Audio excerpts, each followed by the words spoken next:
Here, that is because game 2 is over. OKC crushes Indiana 123-107. Jay Will, they were in control the entire way. Initial thoughts on the game?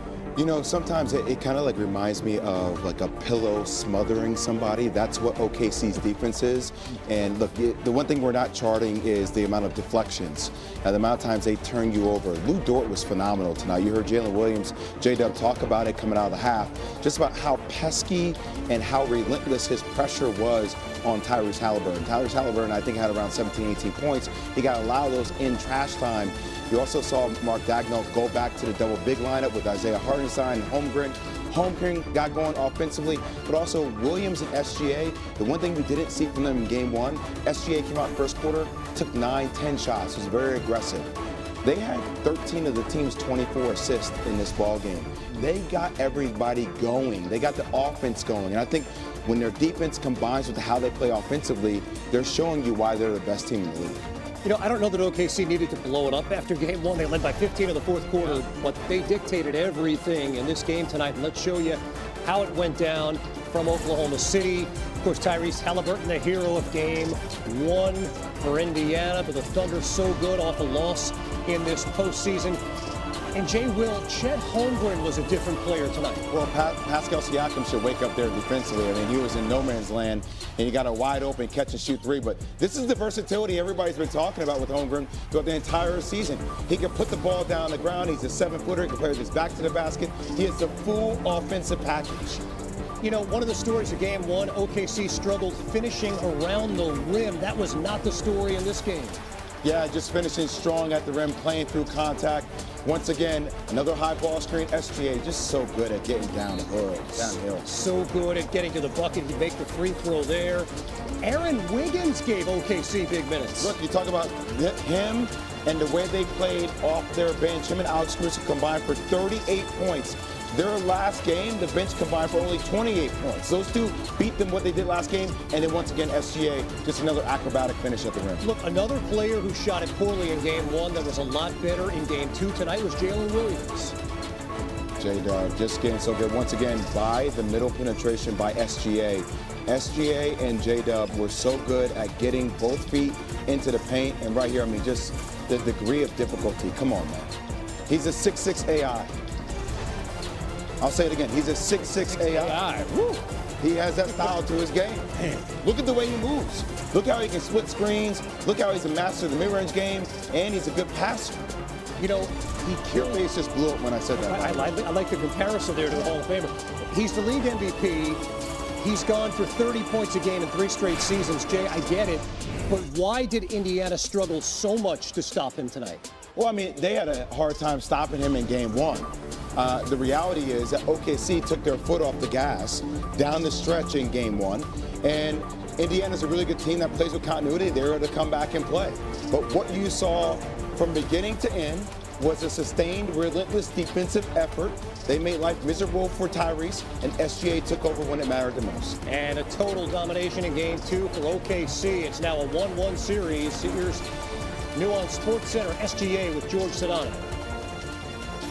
In this postseason, he's only the 3rd player in NBA history with that many in a single postseason, and he joins the most elite of all the company, the only other players to do it, Michael Jordan and LeBron James. You like that 6'6" AI comp with the splash of Kobe Bryant in him? I mean, moves similar. I'm just trying to picture in my mind they have SGA and a 6'6" AI. When you put that together, what's the future look like? But we see what SGA can do, but we also know what Tyrese Halliburton can do, Jay Will.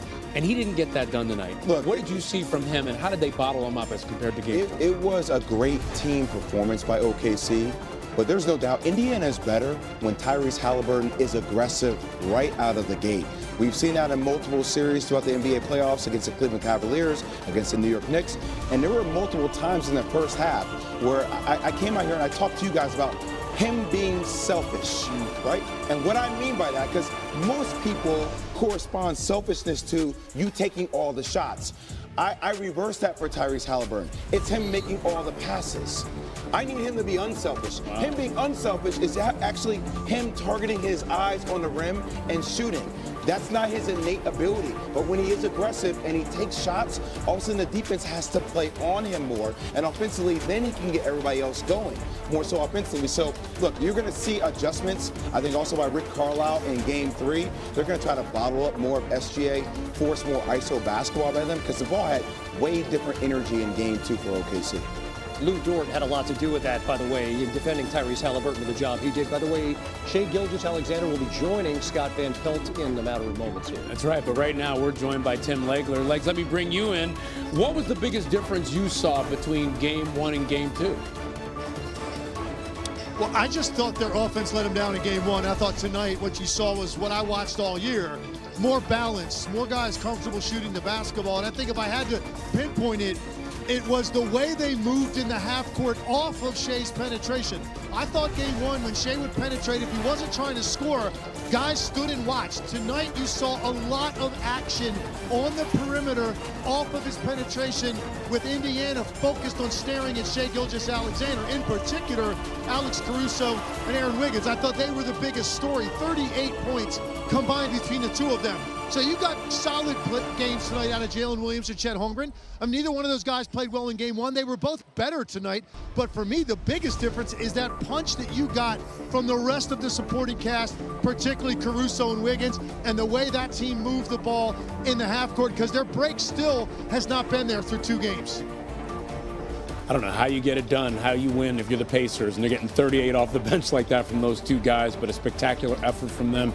Legs, thanks. And Jay, Will, I look at this game, now we've got Game 2 in the books, Game 3 coming up. How do the Pacers respond?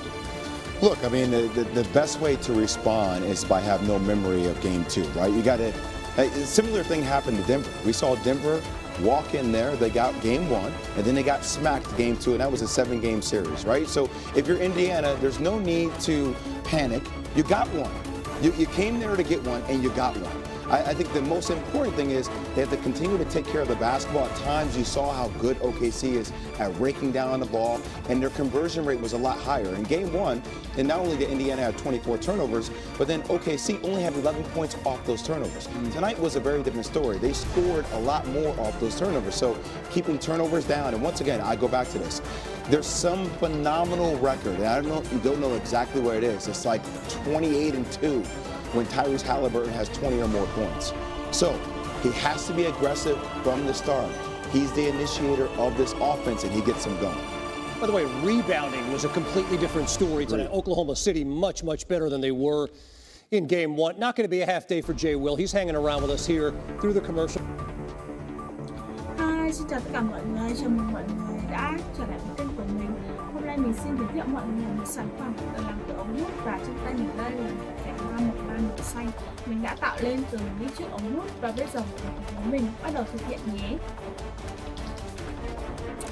Và đây mình đã chuẩn bị một số nguyên liệu như sau. Mình sẽ có là các phần ống hút, và đây mình sẽ có 2 màu, đó là màu xanh nước biển và màu xanh lá cây.